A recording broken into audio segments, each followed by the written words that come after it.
Subscribe करिए hifi study channel को, bell icon को प्रेस कीजिए लेटेस्ट वीडियो अपडेट सबसे पहले पाने के लिए। Hello friends, welcome back hifi study changing the way of education. दोस्तों, आज की क्लास में जो होगा हमारा वो मॉक टेस्ट नंबर 15 होगा। तो अंत तक वीडियो को वॉच करना। जो क्वेश्चन आपके समझ में नहीं आते हैं वो क्वेश्चनों को नोट करना और फिर उसकी दोबारा से सॉल्विंग आपको करनी है, ठीक है ना। तो शुरुआत करते हैं पहले क्वेश्चन से, लेकिन उससे पहले जब कल क्वेश्चन हमने आपको दिया था 10 नंबर, उसका आंसर क्या आया था आपका वो एक बार हम चेक कर लेते हैं। इस क्वेश्चन पे बाद पे पहुंचेंगे, पहले हम होमवर्क का क्वेश्चन थोड़ा सा कर लेते हैं, ठीक है ना। तो बात करते हैं कि कल होमवर्क का क्वेश्चन हमारा क्या था। उसमें हमें टाइम दिया गया था 2 वर्ष, टाइम दिया गया था कितना 2 वर्ष, और आपको रेट ऑफ इंटरेस्ट दी गई थी 4%, और 2 वर्ष किसकी जनसंख्या पूछा था, 2 वर्ष बाद की जनसंख्या दिया था, यानी अमाउंट हमें दिया गया था कितना 5760, और आपसे प्रिंसिपल पूछा था कि प्रेजेंट टाइम क्या है जनसंख्या। लैंग्वेज बात कर ले तो लैंग्वेज ये थी, किसी नगर की जनसंख्या में 4% प्रतिवर्ष की दर से कमी आती है।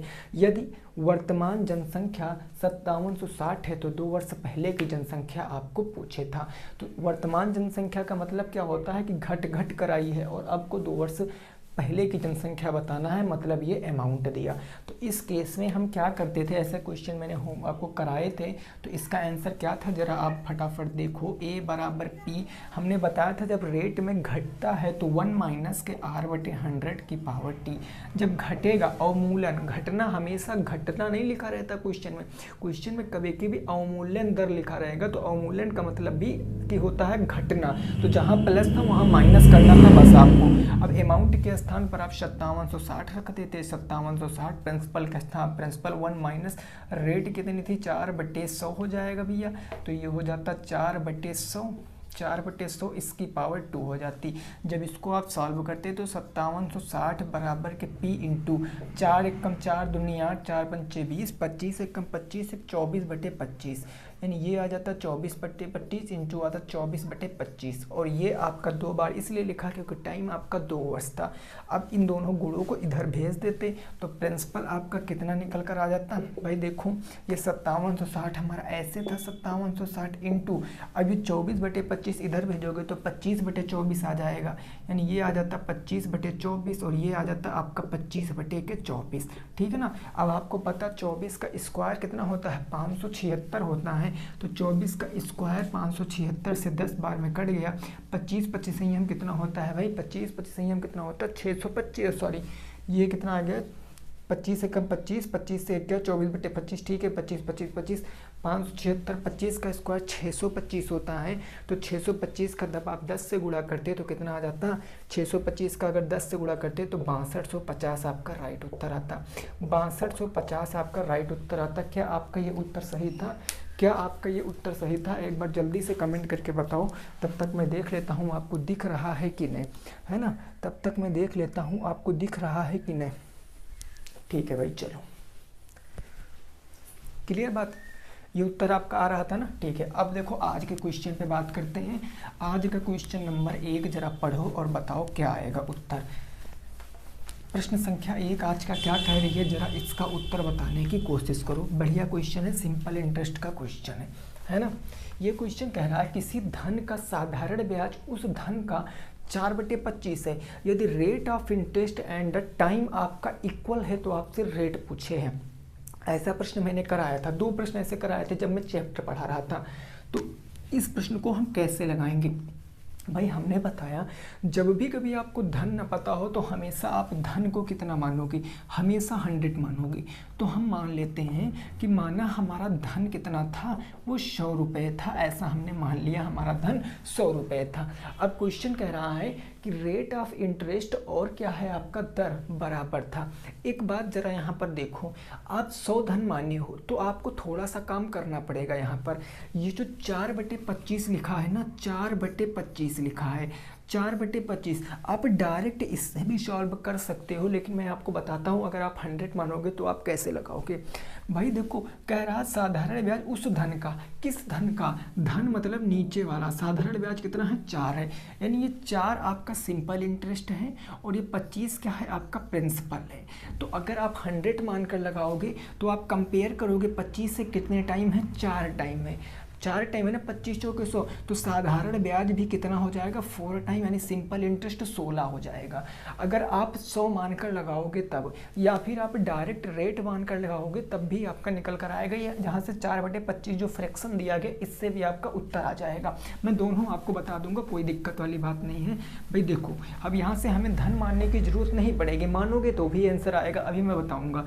ये जो 4/25 लिखा है, ये नीचे P25 क्या है आपका प्रिंसिपल है, और रेट ऑफ इंटरेस्ट ये 4 क्या है, 4 ब्याज मिला है, सिंपल इंटरेस्ट है 4, और आपको बताया गया कि टाइम जो है और जो आपका रेट है वो इक्वल है, समय और दर आपके बराबर, हमें नहीं पता। जब बराबर तो मान लिया समय आपका x वर्ष है और रेट ऑफ इंटरेस्ट आपकी x% है। भाई बराबर है तो कुछ भी मान सकते, x y z alpha beta gamma कुछ भी ना। अब लगाओ, simple interest is equal to क्या होता है, P into R into T और डिवाइडेड बाई 100 होता है। अब मान रखो भैया, सिंपल इंटरेस्ट कितना मिल रहा है 4 का, तो 4 बराबर प्रिंसिपल कितना है भाई, प्रिंसिपल देखो जरा, आपने प्रिंसिपल को कितना माना था, 100 माना था ना मेरे दोस्त, बोलो प्रिंसिपल को 100, लेकिन प्रिंसिपल 25 है, 100 रखोगे तो सिंपल इंटरेस्ट 16 आ जाएगा। तो यहाँ पर प्रिंसिपल के स्थान पर कितना रखेंगे, यहाँ रखेंगे हम 25, रेट हमें पता है x है, दर भी हमें, टाइम भी पता है x है, और बटे क्या कर देंगे 100, 25 चौके 100 हो गया, 25 चौके 100, 4 चौके कितना हो गया 16, यानी हम कह सकते हैं x² बराबर के 16 है, तो x बराबर कितना आएगा 4 आएगा। अब आपसे क्या पूछे हैं, दर पूछे हैं, तो x 4 है, तो रेट हमेशा परसेंटेज में होती है, तो आंसर क्या आएगा 4%। अगर समय पूछता तो समय कितना आ जाता, वर्षों में, 4 वर्ष समय आपका आ जाता, 4 वर्ष आपका समय होता, और रेट होती है आपकी 4%। लेकिन अगर यही इस प्रश्न को आप 100 मानकर लगाते तो भी आपका आंसर वही आता।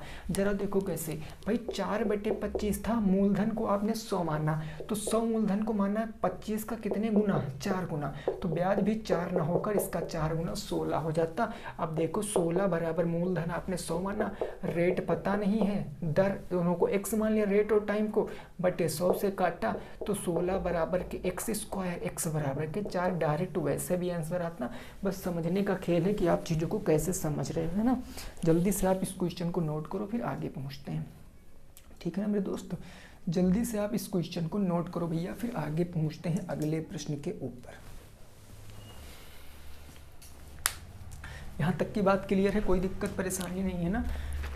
चलिए very good. Next question number 2, आज की क्लास का प्रश्न संख्या नंबर 2 देखिए क्या कह रहा है, उसको भी आपको समझना है। क्वेश्चन नंबर 2,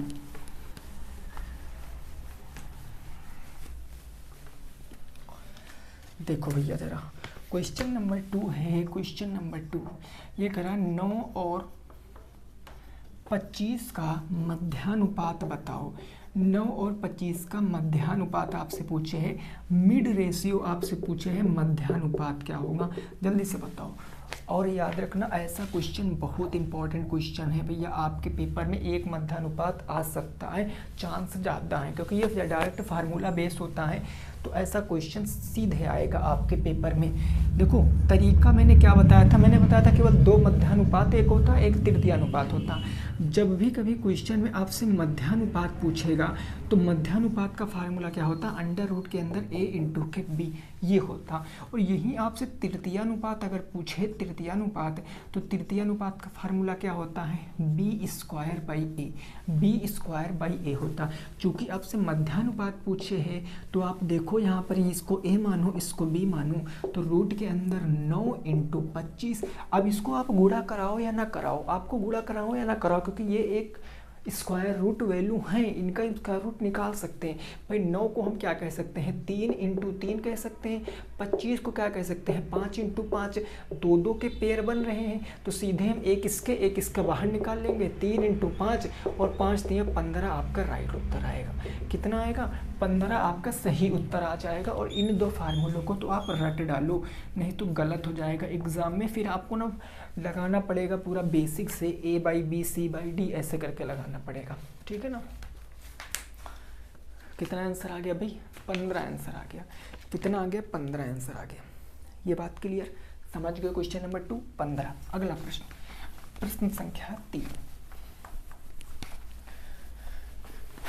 क्वेश्चन नंबर 3 देखो जरा और उसको समझने की प्रयास करो। क्वेश्चन नंबर 3 क्या कह रहा है जरा समझो।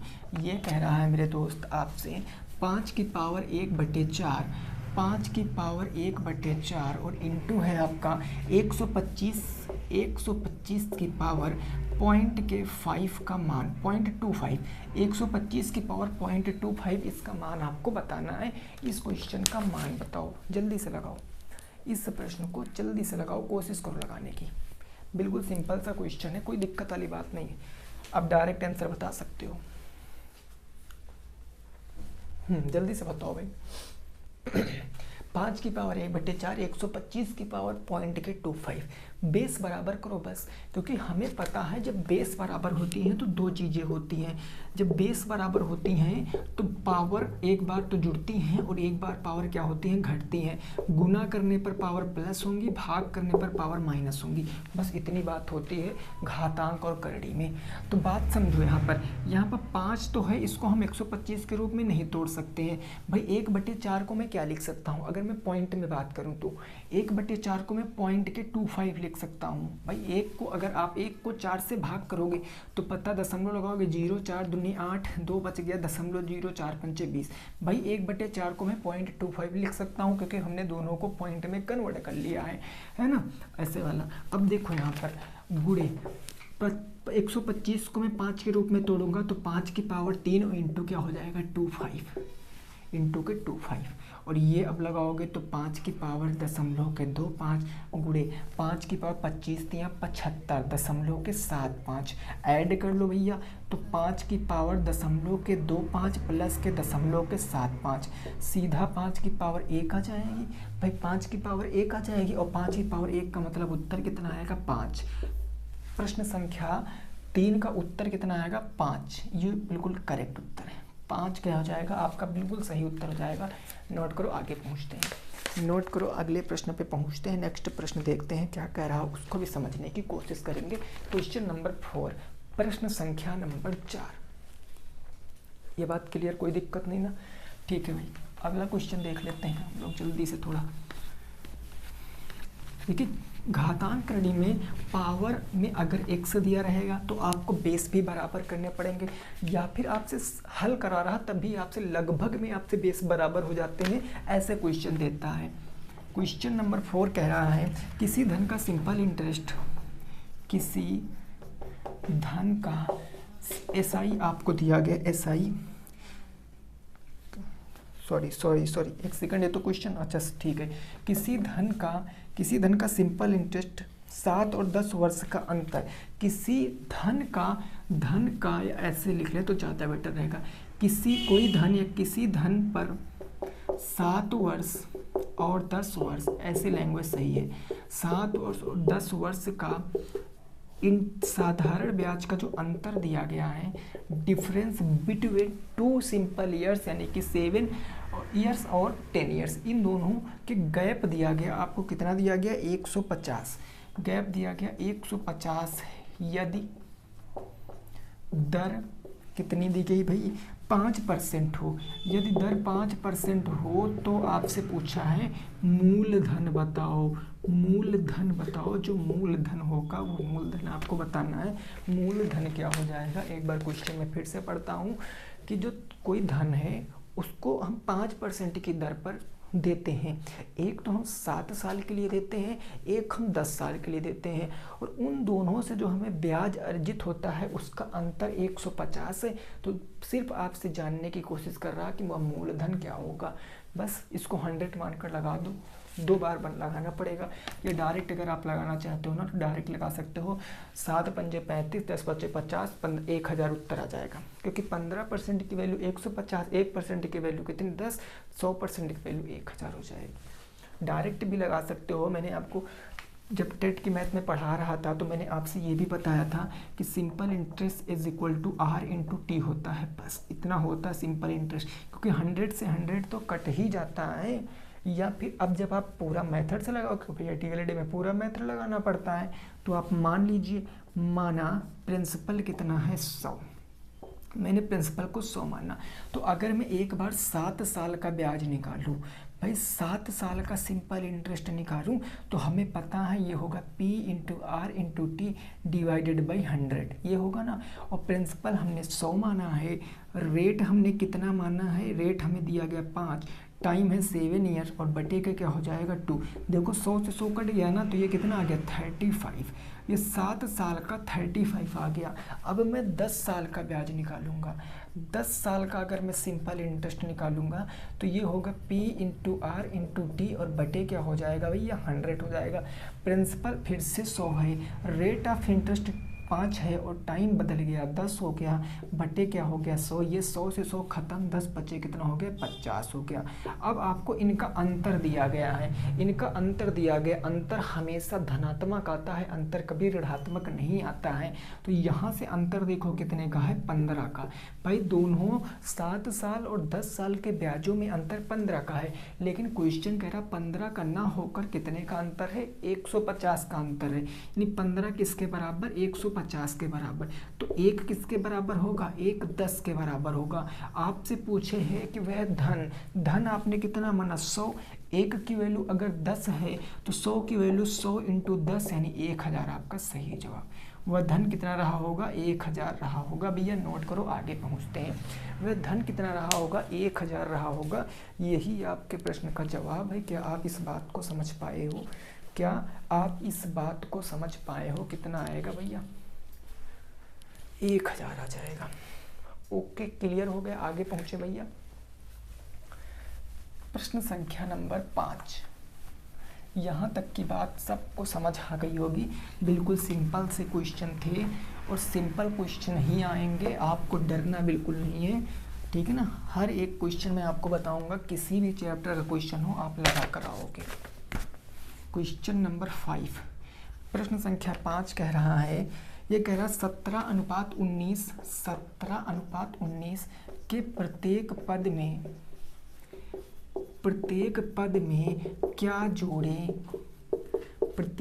में क्या जोड़ें कि नया अनुपात कितना हो जाए, तो नया अनुपात 5:7 हो जाए, 5:7 हो जाए। देखिए यहाँ से ना आपके 4 टाइप के क्वेश्चन बनेंगे। इस कंसेप्ट से 4 टाइप के क्वेश्चन बनेंगे और चारों टाइप एक ही तरीके से लगेंगे। मैं आपको बताता हूँ कैसे। क्वेश्चन बिल्कुल सिंपल है। एक टाइप, दूसरा टाइप, तीसरा टाइप, चौथा टाइप। एक तो ये होगा कि भाई रेशियो में 2 पद होते हैं। एक तो होगा कि दोनों में कुछ ऐड करें, हमें पता ना हो। और एक होगा कि दोनों में कुछ घटाए, भाई दोनों में कुछ घटाए, एक दोनों में ऐड करे, एक दोनों में कुछ घटाए। और एक होगा कि एक में घटाए और एक में ऐड करे, भाई एक में माइनस कर दे और एक में प्लस कर दे, ये भी बनेगा। और दूसरा चौथा टाइप क्या बनेगा, किसी एक में जोड़े या घटाए, एक में चाहे तो प्लस करे, एक पद में, और इसमें दोनों पद में प्लस भी कर सकता है, माइनस भी कर सकता है। तो ये 4 टाइप के बनेंगे। कंसेप्ट हमारा एक है, उसमें कोई 2 बातें नहीं है। कभी कभी नंबर डायरेक्ट दे देगा या आपसे पूछ लेगा कि सेम चीज़ ऐड या सेम चीज़ सब्ट्रैक्ट की जा रही है, उसमें कोई फर्क नहीं पड़ेगा मेरे भाई।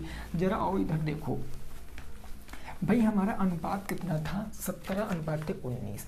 अब अनुपात को हम बटे कह सकते हैं, ये तो सभी को पता होगा।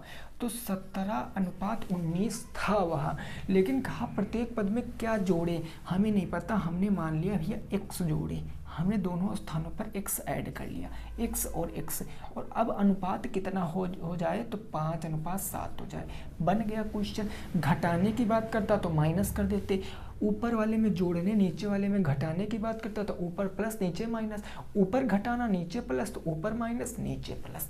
अब यहाँ पर 17 सत्ते 119 प्लस के 7x बराबर के 19 पचे 95 ना, 9 पचे 45 के 5 हासिल 4, 5 एकम 5 4 9 95 प्लस के क्या हो जाएगा 5x।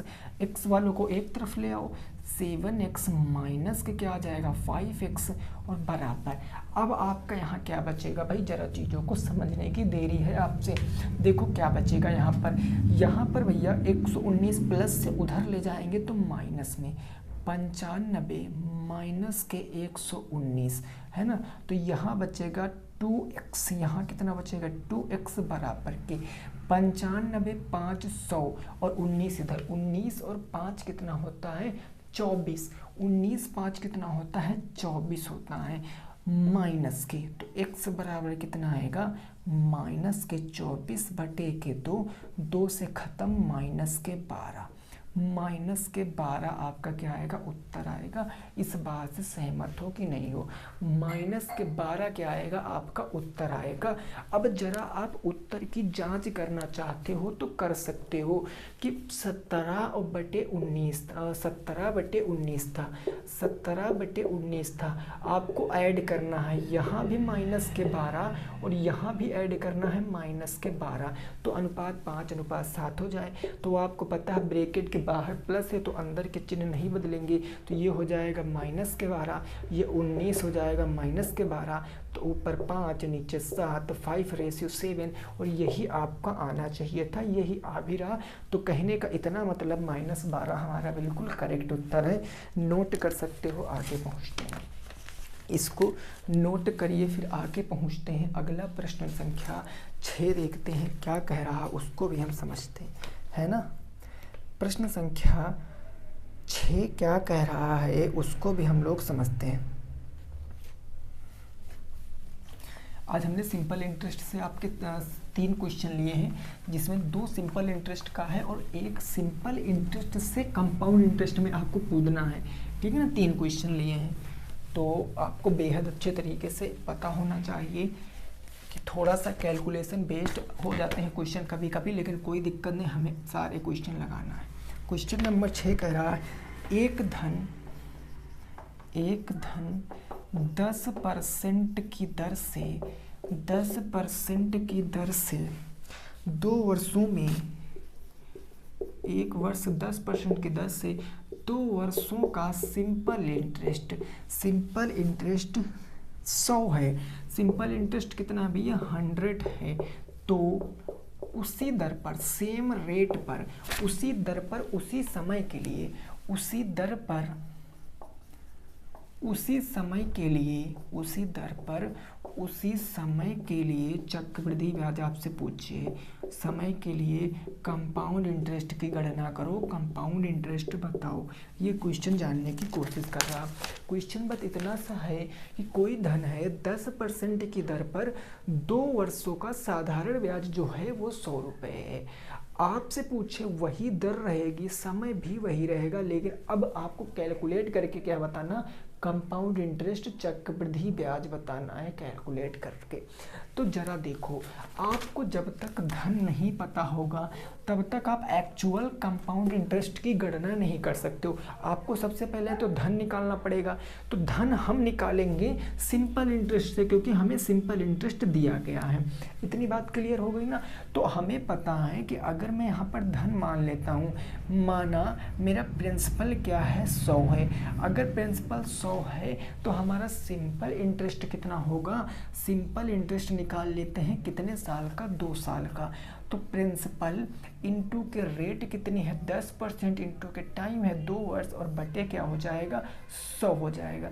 100 से 100 खत्म, 10 दूना 20, यानी सिंपल इंटरेस्ट कितना आ गया 20 आ गया। लेकिन सिंपल इंटरेस्ट 20 ना होकर कितना है 100 है, 20 ना होकर कितना है 100 है। 20 किसके बराबर 100 के बराबर, तो 1 किसके बराबर 5 के बराबर।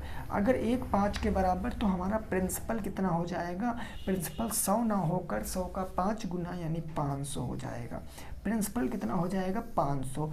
अब आपसे पूछे उसी दर पर तो फार्मूला लगाएंगे a बराबर p 1 प्लस रेट बटे 100 की पावर t। यही ना अमाउंट आप पहले ज्ञात करोगे। प्रिंसिपल कितना निकाले हो भैया 500, तो प्रिंसिपल हमने रखा 500। फिर आ जाएगा 1 प्लस रेट है 10 और बटे 100, इसकी पावर टाइम भी सेम है 2 वर्ष, 0 से 0 ख़त्म कर देंगे तो ये आ जाएगा 500 इंटू के 10 एक कम 10 11 बटे 10 और ये हो जाएगा 11 बटे 10। तो ये 2 0 से 2 0 काट दिया। 121 पंचे कितना होता है, तो 121 पंचे 5 एकम 5 5 दूनी 10 के 0 1 आ गया। 5 एकम 5 5 एकम 5 एक 6, ये 605 आ गया। ये 605 क्या निकल कर आया है, ये 605 अमाउंट निकल कर आया। आपको बताना कंपाउंड इंटरेस्ट, तो compound interest is equal to क्या होता है a माइनस के p। ए कितना था 500, सॉरी ए कितना था आपका 605 निकला है ना, 605 माइनस कर दोगे 500 तो उत्तर कितना आएगा 105 आ जाएगा। उत्तर कितना आ जाएगा 105 आ जाएगा, ठीक है ना। 12 पंचे 60, 1 पंचे 5 605, ठीक है भाई। उत्तर कितना आएगा 105 करेक्ट आंसर है, नोट कर सकते हो। 105 क्या है, बिल्कुल सही उत्तर है, इसको नोट कर सकते हो। और हम आगे पहुंचते हैं, हम क्या करते हैं मेरे दोस्त, आगे पहुंच जाते हैं, ठीक है ना।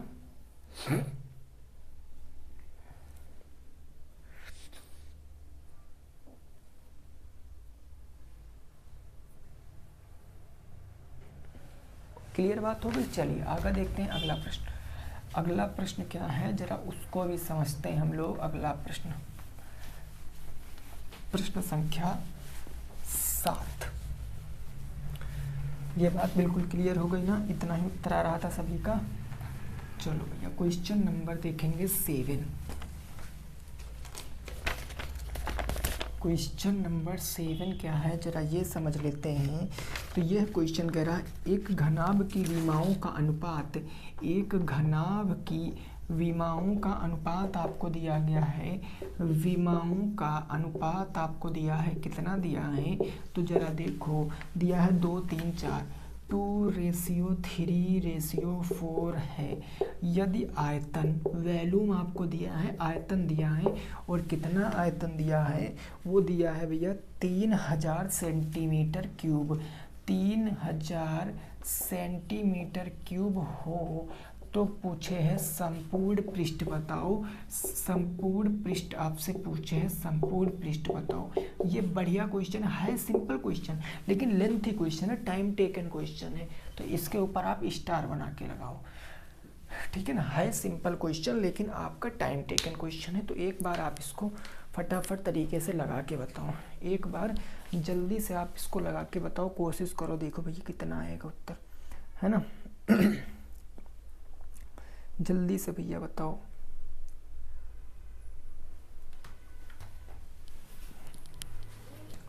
समझ गए ना, देखो जरा, देखो आपको पता चल गया होगा हमें इसमें क्या करना है, ये सारी चीज़ें समझ गए होंगे।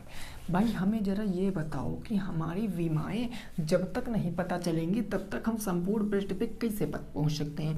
भाई सबसे पहले तो विमाएं मतलब क्या, भुजाएं पता होनी चाहिए, और ये भुजाओं का अनुपात दिया गया, एक्चुअल भुजाएं नहीं, तो हम भुजाएं मानेंगे ये हमारी 2x और ये हमारी 3x और ये हमारी 4x, केवल हमने इसमें एक चर राशि ऐड की है।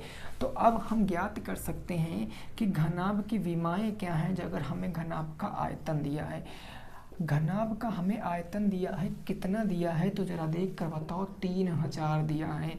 और आयतन होता क्या है, लंबाई चौड़ाई ऊंचाई, यानी L into B into H की वैल्यू दी है 3000 और लंबाई चौड़ाई ऊंचाई 2x 3x 4x, यानी 2x इंटू के 3x इंटू के 4x, ये बराबर किसके है 3000 के। 4 तियाँ 12 और 12 दूना कितना होता है भाई, 2 तियाँ 6 चौके 24, 24, लेकिन x x x मिलकर x क्यूब बनाएंगे और बराबर हो जाएगा 3000। तो x क्यूब का मान निकालेंगे तो ये आ जाएगा 3000 बटे में 24, काट सकते हो 6 से, 6 चौको के 24, 6 पाँचे के 30, 500 बटे 4, 4 से काटोगे 4 एकम 4, 4 दूनी 8, 4 पंचे 20, 125, 100 चौके 400, 25 चौके 100। तो x की वैल्यू कितनी 5 आएगी, क्योंकि 125 का क्यूब रूट निकालोगे तो x की वैल्यू 5 आएगी। 5 आ गई तो ईएमआई पता कर लो, या कितना हो जाएगा 5 दूनी 10, या कितना हो जाएगा भाई 5 दूनी 10, 5 3 15, और ये कितना हो जाएगा 5 चौके 20। ये आपके एक्चुअल ईएमआई पता चल गई। तो संपूर्ण पृष्ठीय क्षेत्रफल क्या होता है 2LB प्लस में BH और प्लस में HL होता है। ये 2LB का मतलब 15 धामा 150 प्लस BH का मतलब 15 दूना 30, 300 हो जाएगा, है ना, और प्लस HL का मतलब 20 धाम 200। ये कितना आ गया 200 आ गया। ये कितना आ गया भाई 200 आ गया। तो 20 और 30 20 50, है ना, 50 5 1 6 650। ये हो जाएगा 2 × के 650। तो 600 का डबल 1200, 50 का डबल 100 यानी 1300 आंसर। और सेंटीमीटर में आएगा कि सेंटीमीटर स्क्वायर, सेंटीमीटर क्यूब, तो हम कह सकते हैं सेंटीमीटर स्क्वायर, क्योंकि हमारा संपूर्ण पृष्ठीय क्षेत्रफल हमेशा पावर 2 में आता है, आयतन हमेशा हमारा घन में आता है, और घन में आपको दिया भी गया है, जरा देख सकते हो घन में आपको दिया भी गया। तो आंसर कितना आ जाएगा, आंसर आ जाएगा 1300 centimetre square will be the correct answer. ठीक है ना मेरे दोस्त, यही उत्तर आएगा। नोट कर लो फिर आगे पहुँचते हैं, नोट कर लो फिर आगे पहुँचते हैं अगले प्रश्न के ऊपर। प्रश्न संख्या 8, प्रश्न संख्या 8। ये चीज़ समझ गए हो ना, कोई दिक्कत नहीं होगी। क्वेश्चन नंबर 8,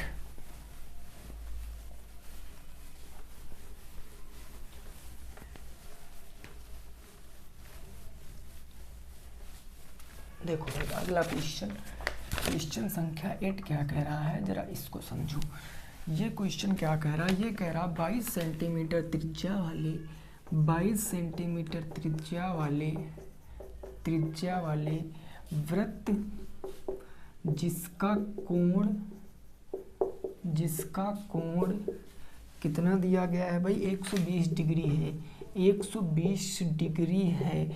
तो आपसे पूछे है त्रिज्यखंड के चाप और त्रिज्यखंड का क्षेत्रफल।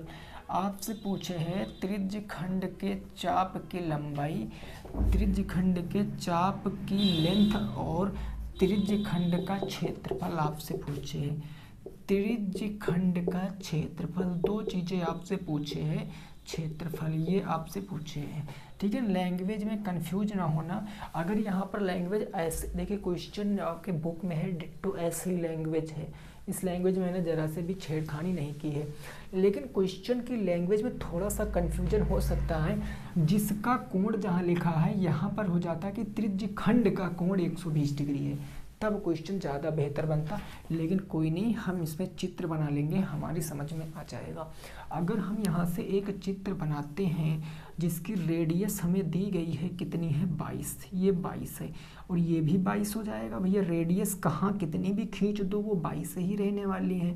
इसका एंगल 120 डिग्री है। तो इस चाप की आपसे लंबाई पूछे है, ये वाले चाप की लंबाई प्लस इसके अंदर जो ये एरिया त्रिज्यखंड है ना, इसका क्षेत्रफल पूछे, दो चीज़ें पूछी हैं। तो डायरेक्ट फार्मूला बेस्ड क्वेश्चन है।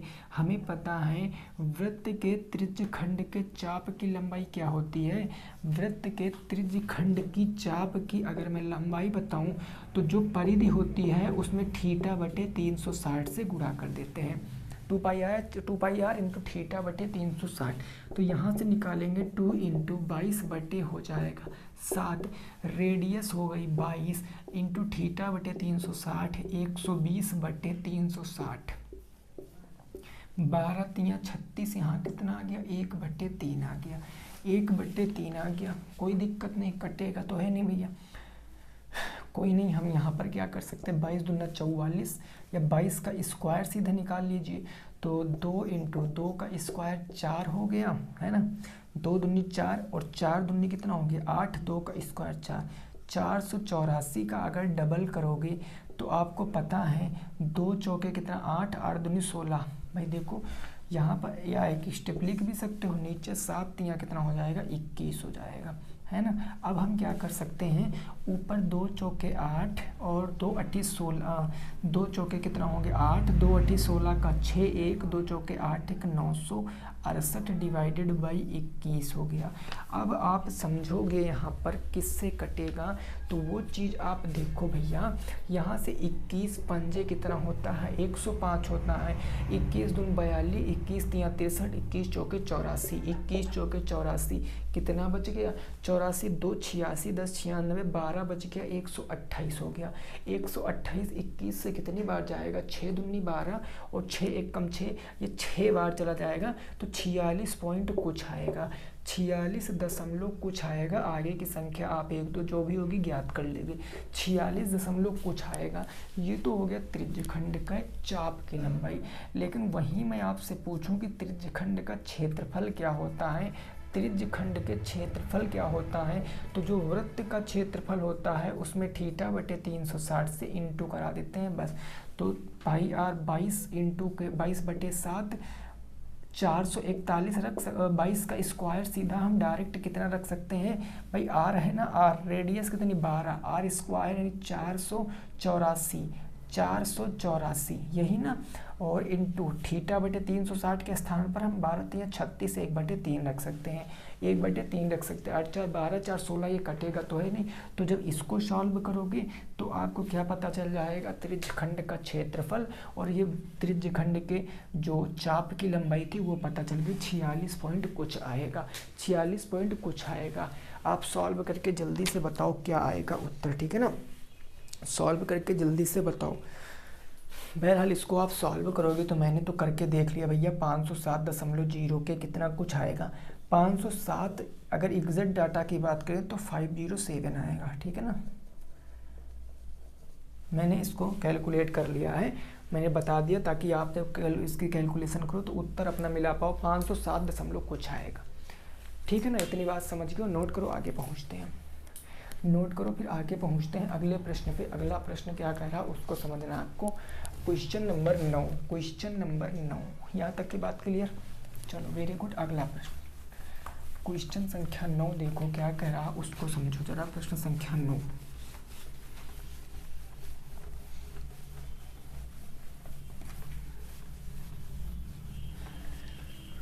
ये आपसे ये कह रहा है क्वेश्चन नंबर 9, ये क्या कह रहा है भैया, log 216 का मान आपको बताना है। log 216 का मान बताओ, log 216 का मान बताओ, ये आपको लगा के बताना है, ठीक है ना। और बल्कि इधर एक आपका होमवर्क का क्वेश्चन है, ये मैं आपको लिखे दे रहा हूँ। ये क्वेश्चन है कि राम की आय श्याम की आय की कितनी है, तो 3 गुनी है। श्याम की आय की 3 गुनी है यदि दोनों की आय का गुणनफल, दोनों की आय का गुणनफल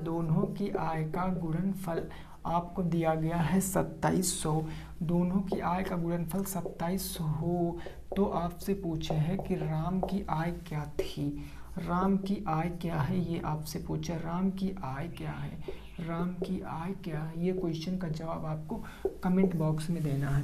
राम की आय श्याम की आय के 3 गुनी है यदि दोनों की आय का गुणनफल 2700 है तो सिंपल आपसे पूछे राम की आय क्या है, आपसे राम की आय पूछे है और इस क्वेश्चन का जवाब आप जल्दी से बताओ।